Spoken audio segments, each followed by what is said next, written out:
O deputado federal Nicolas Ferreira já está em Uberlândia. Ele chegou aqui no aeroporto, atendeu a imprensa e agora cumpre a agenda na cidade. Deputado, começa a falar da sua visita aqui, o que representa, como vai ser, tem uma destinação de uma verba importante para a CD também. Então, a gente hoje temos 3 agendas aqui na cidade, vamos passar o dia inteiro aqui em Uberlândia. Já peço desculpas à cidade porque estava marcado de eu vir aqui anteriormente, mas por conta de algumas questões em Brasília a gente teve que adiar e essa semana nós conseguimos, graças a Deus estamos aqui. Mas iremos para a ACD, que é um centro ali de reabilitação, na verdade o maior, né, no Brasil, de órtese e prótese.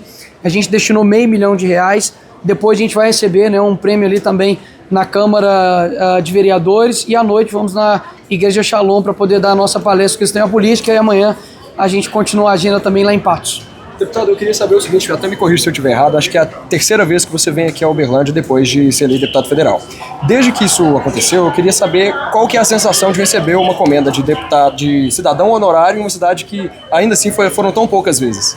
Pô, pra mim é uma honra, né? Porque assim, quem sou eu, né, cara? Saí da favela, hoje eu sei que a minha voz ultrapassa Minas Gerais. Eu só tenho realmente um respeito muito grande, né, por essa cidade, respeito muito grande pelos meus eleitores que confiam em mim e realmente fico muito feliz, né, por esse reconhecimento. A gente sabe que não é todo eleitor que tem uma tranquilidade, né, no seu deputado em votar e te representar. Eu sei que hoje aqui vem destinar emenda, mas é muito mais do que isso, né? Porque a emenda, meio que qualquer pessoa, qualquer deputado pode destinar, mas te representar de uma forma justa, de uma forma coerente, né? Não tem nenhuma linha de corrupção aí no currículo, para mim é uma grande satisfação. Fico muito feliz, obrigado Uberlândia aí por me receber tão bem. Nicolas, você é uma liderança jovem nacional e tem uma força muito grande no cenário nacional de modo geral. Hoje, o governo de Minas, a sucessão está bem aberta. E o seu nome está muito ligado, junto com o Simões, para um apoio. O seu apoio tem muito valor. Como é que está o seu posicionamento nisso? Tem seu pai também? Como é que é? Então, eu não vou falar de eleições agora, porque eu confesso que o foco agora é a anistia. Eu, se fosse pai e mãe ou filho de alguém que estaria preso, eu não estava pensando em eleições. Então, falta muito tempo ainda. Eu acho que uma pessoa foi morta, né, na mão do Estado, que é o Clezão.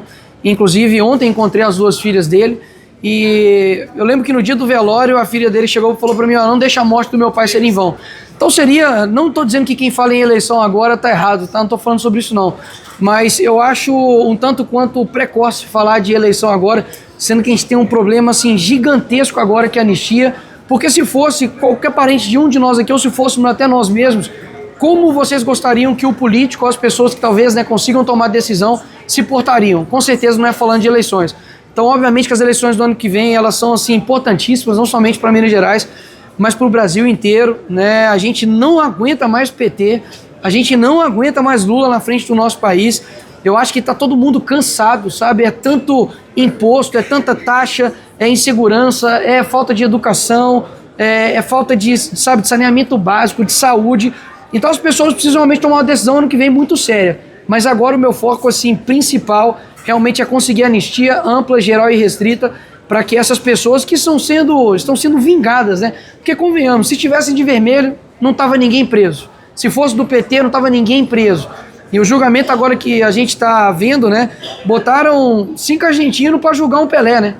Porque não tem condições. O ex-advogado do Lula vai julgar o Bolsonaro. O ex-ministro do Lula vai julgar o Bolsonaro. Os outros 2 também foram indicados pelo Lula. E o outro é Alexandre de Moraes, que é a parte interessada, que se coloca como vítima do processo.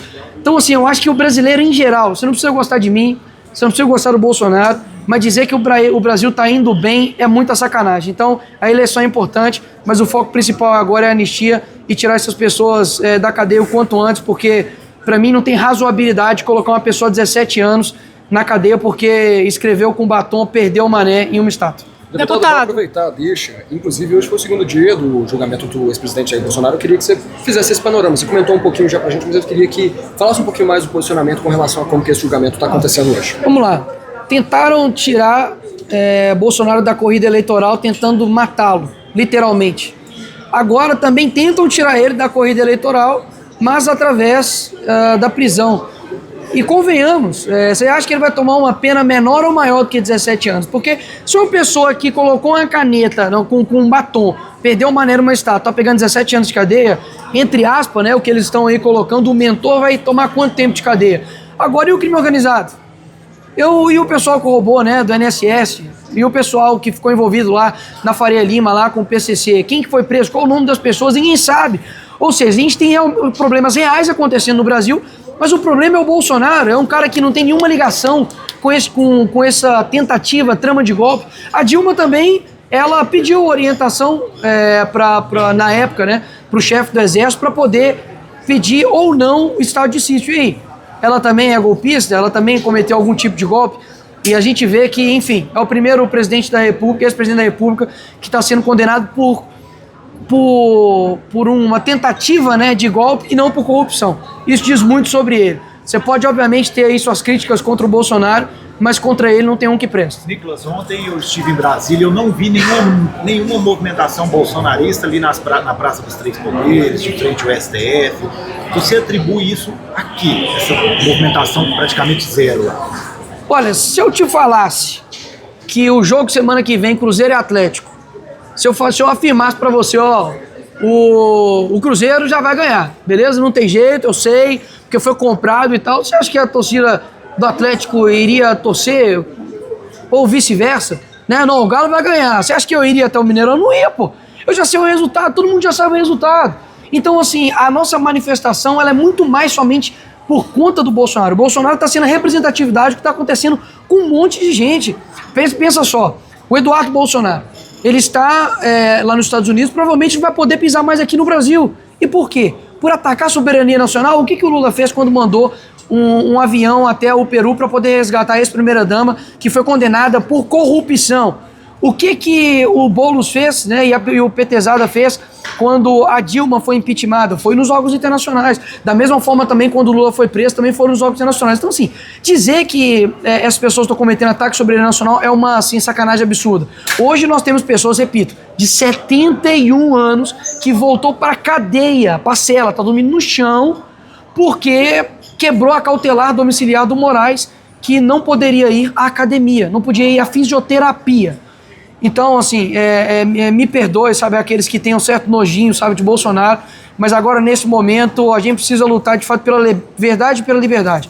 Se eles estão botando na cadeia um ex-presidente da República, estão tentando, inclusive, pediram a minha prisão essa semana, né, pedem a prisão de todos os seus opositores. O que você acha que vai acontecer com você, que é jornalista? O que você acha que vai acontecer com você, que é professor, que é cidadão aqui, que vai dar uma opinião no seu trabalho, na sua escola, nas suas redes sociais? Então isso não é um projeto Brasil, isso é um projeto de poder da esquerda que por onde passa destrói qualquer tipo de democracia e usando inclusive a Constituição para isso.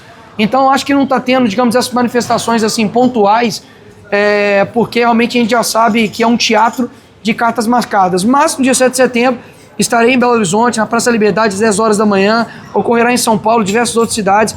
E eu peço para que você, assim, por mais que seja difícil, tem muito político que vai falar sobre um monte de outra coisa, mas menos sobre sacrifício, suor e, de fato, lágrima, que é o que o Brasil vai ter que enfrentar para poder alcançar a nossa liberdade. O que é mais desafiador? O empurrão da deputada, conseguir o apoio dos seus pares ou esse cenário político atual?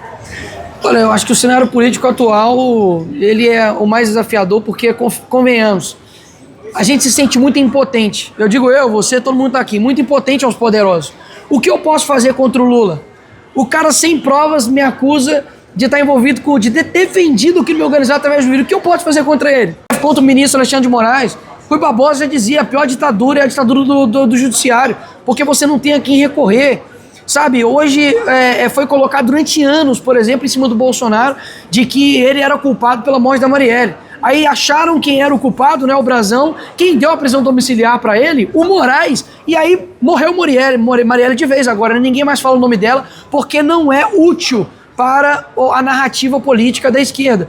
Então é claro, eu entendo, né, o que você quis dizer, mas é claro que o cenário hoje político é desafiador para todos nós. É inacreditável como um homem pode tocar o nosso país. O Brasil não é soberano mesmo.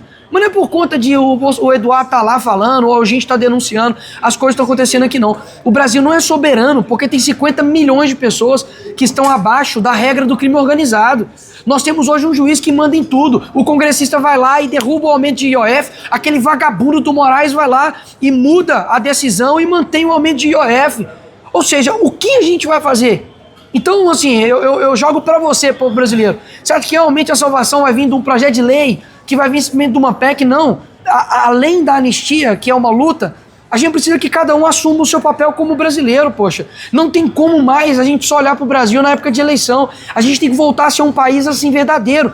Quando a gente mudou o país do futebol para o país da corrupção, para o país da imoralidade, eu quero voltar a ter um país que a política seja mais de uma coisa que se fala no dia, mas não que seja o 24 horas só essa merda de corrupção, escândalo, falta disso, falta daquilo. É o presidente da República provocando os outros países. Então, assim, eu acho que tá todo mundo de saco cheio dessa palhaçada e eu acho que a gente precisa realmente ter um caminho de pacificação. Mas com o PT no poder, pode largar isso pro lado, que isso não vai acontecer com eles, não. Sobre essa fala do presidente que ligou ao crime organizado, o que você fala a respeito?